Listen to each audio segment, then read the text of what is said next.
If you are having trouble with convertible bonds, this video is for you. Over the next few minutes, I'll discuss the most important points related to convertible bonds and then run you through a simple example. Let's say you are an investor and you buy this particular convertible bond. Here, you need to recognize the components of a convertible bond. The most basic component is an underlying straight bond. So you buy this bond in early January 2014, just after it was issued. Say the maturity date is December 2020. The par value is 100,000. The coupon rate is 6%. So what this is saying is that as long as you hold the bond, you get a coupon rate of 6%. So this part shown in blue is the straight bond component of the convertible bond. Now the next component which makes this a convertible bond is the embedded option in this bond, which gives you, the investor, the right to convert this bond into 20,000 shares. Okay, so if this bond was issued by XYZ company, then you have the right to convert this bond into 20,000 common shares of XYZ company. The next term, conversion price, is the par value divided by 20,000. So if you got this bond at par value, then effectively you are getting a share for $5. So if you do 100,000 divided by 20,000, you will get 5 per share. And just remember that the conversion price is equal to the par value divided by the conversion ratio. The bond will also specify a conversion period which will start after the issue date and end before the maturity date. This is the period during which you can exercise this embedded conversion option. Many convertible bonds also have an embedded call option which allows the issuer to call this bond back. Now, if you think of the value of this instrument, this convertible bond, clearly the value is based on the straight bond. So the value of the convertible bond is going to be based on the value of this straight bond in blue plus the value of the conversion option, and then minus the value of the embedded call option. As an investor, you do not like this embedded call option. Also note that this conversion option is like a call option on the stock of the company, so on the common stock of XYZ company. So this part can be modeled as a call option on the common stock. Now, what are the factors which drive the value of this instrument? The straight bond is going to be impacted by interest rates and the credit spreads. So if interest rates go up or the credit spread for this particular instrument goes up, then the value of the straight bond will come down. The value of this conversion option, which is like a call option on the stock, will heavily depend on the share price. So if the share price of XYZ company goes up, then this embedded conversion option becomes more valuable, just the way call options on XYZ stock become more valuable when the stock price rises. And the embedded call option is impacted by expectations about future interest rates and interest rate volatility, but we've discussed that elsewhere. So our focus is going to be on the embedded conversion option. Now that you understand the components, the next part that you need to remember is the terminology. One part of the terminology is linked to the bond itself. So the bond will give you the conversion ratio. This is simply the number of shares that you can get by holding this instrument. The conversion price is the par value divided by the conversion ratio. There will be a certain conversion period. So this terminology is straightforward. In this box, we will talk about numbers related to the overall convertible bond. The conversion value is the underlying share price times the conversion ratio from here. The underlying share price is the market price of XYZ company's stock.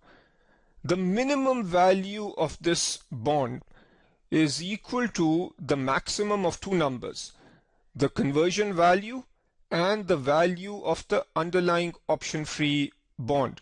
So if the conversion value is, let's say, 80,000 and the value of the underlying bond is 100,000, then the minimum value of the bond will be 100,000. Premium over straight value. Now, let's say that we calculate the value of this straight bond, which is a component of the convertible bond. That is the straight value.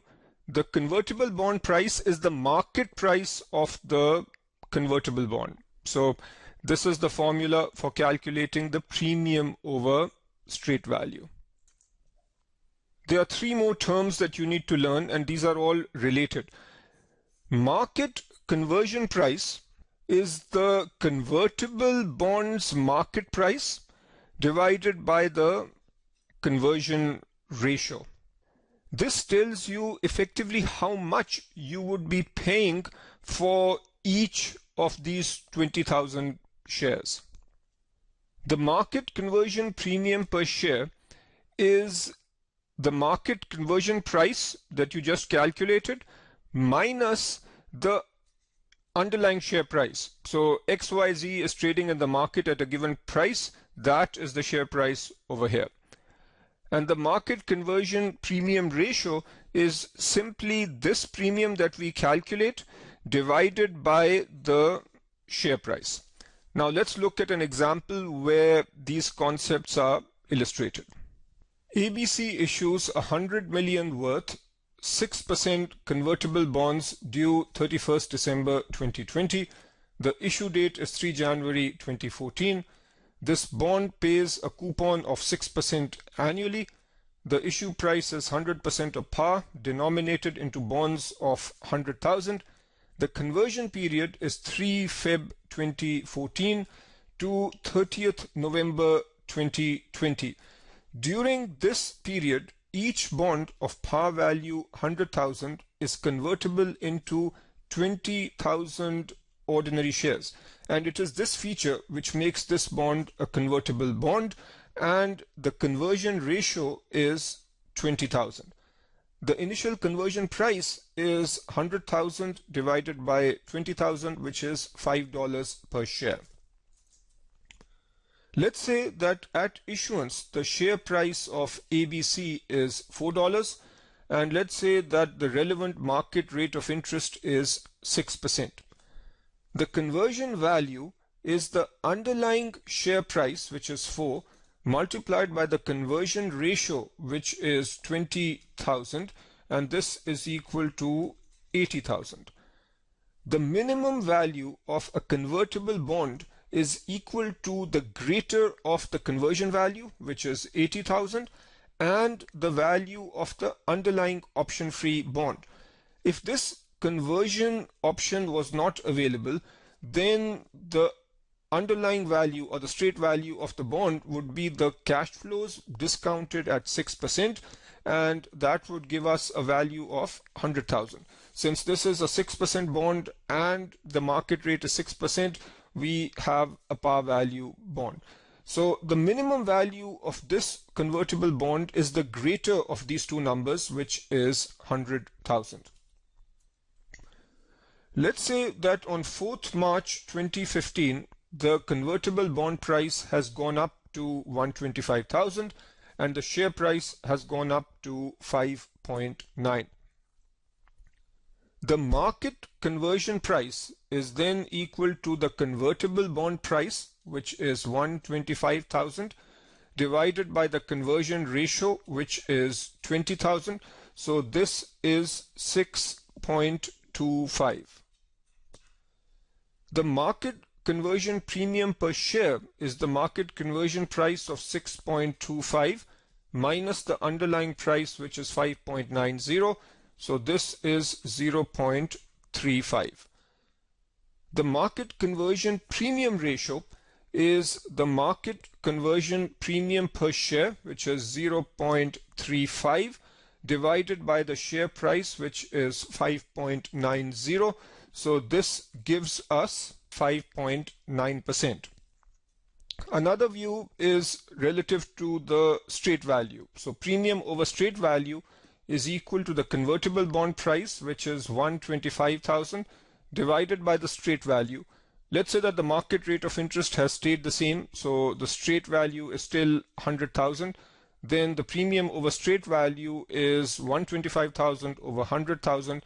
All this minus 1, so 1.25 minus 1, which is 0.25, which is 25%. Now notice that the market conversion price of 6.25 is more than the share price of 5.9. And the way you can think of this is, if somebody tries to get to these 20,000 shares using the convertible bond, so that way the investor is paying more relative to buying the shares directly. The reason is, if an investor buys the shares directly and the share price crashes, then obviously the investor loses out. On the other hand, if the investor buys this convertible bond and the share price comes down, then the investor will not exercise the option of converting into shares and will still keep getting the coupon payments. If the share price goes up, then as we'll see on the next slide, the value of the convertible bond will go up and the investor will benefit. So it is because of the downside protection that we have a premium, and there are different ways of calculating the premium, which we have done over here. We can think of the value of a convertible bond as the value of a straight bond plus the value of the call option on the issuer's stock. So as I've alluded to earlier, when an investor buys this convertible bond, the investor has an option to convert into a certain number of shares. So that option is like this call option on the stock, and it is that incremental value which is giving us the premium that I have talked about over here. Now, let's say that the convertible bond also has a call option. That call option will not be good for the investor. That's why we take what we have above, so value of straight bond plus the value of the call option, and we minus the value of the issuer call option. What if this convertible bond has a call option and a put option? Then we take the expression from above and add the value of the investor put option, because the investor put option is good for the investor. We now look at the risk return characteristics of a convertible bond, the straight bond, and the underlying common stock. Let's say that when the convertible bond is issued, the conversion price is 5 and the stock price is 4. After that, say the stock price goes further down and then follows the trend indicated by the red curve. When the stock price goes down, then the convertible bond, which is depicted here in purple, behaves like a straight bond, in the sense that an investor will only think of the coupon payments, because with the stock price going down, it doesn't look like the conversion option is going to help. So in this phase from here to here, the bond can be thought of as a busted convertible, or this is also called a bond equivalent. But as the stock price starts rising, now the investors start thinking that the conversion option might actually help. So the value of the convertible bond then starts increasing. But this increase is at a lower rate relative to the increase of the actual stock price. Let's say the stock price goes up and then starts coming down again. If the stock price starts coming down, the value of the convertible bond comes down, but at a lower rate. And then if the stock price starts going up again, then the convertible bond starts going up again. So in this phase or this region, we can think of the convertible bond as being a stock equivalent. So in this region, it is a bond equivalent or a busted convertible. On the right, it is a stock equivalent, and in this region in the middle, it's behaving like a hybrid. A hybrid means that it has characteristics of both a bond and stock. So those are the main points. I also want to emphasize the fact that the value of the convertible bond is more than the stock price, because the convertible bond gives protection to the investor. If the investor were to buy the stock and the stock price were to crash, then the investor loses a lot of money. But notice that if the stock price goes down, then because the investor holds the convertible bond, he will choose not to exercise the conversion option and will at least keep getting the coupon payments. If the stock goes up, then notice that the investor does get the upside benefit. If you found this lecture helpful, then I'll be very grateful if you can do 3 things for me. Number 1, like this video. Number 2, like my Facebook page. And number 3, visit analystforum.com and there add my logo to your studying with profile. You can see this slide for help on how to do that. Thank you very much and good luck with your studies.